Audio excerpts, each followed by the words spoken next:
रहा तेल गरम होने देते हैं। ये रहा टमाटर धो के ग्राइंड करते हैं। प्याज डालते हैं।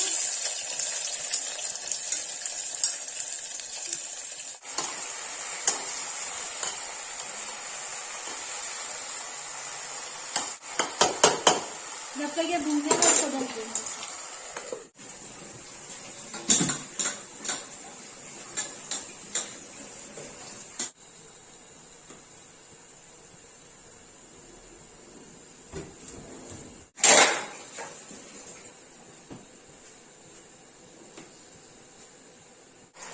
ये देखिए भून रहा है।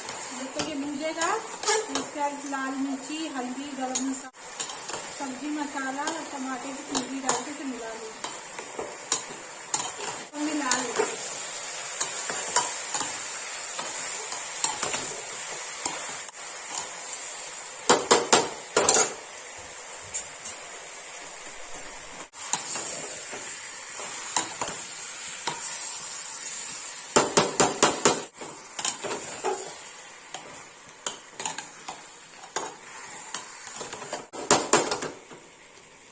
देखिए भून रहा है।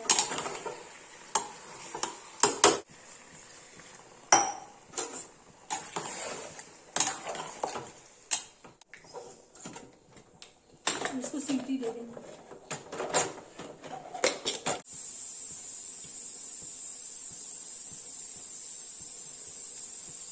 कमेंट सब्सक्राइब जरूर करें।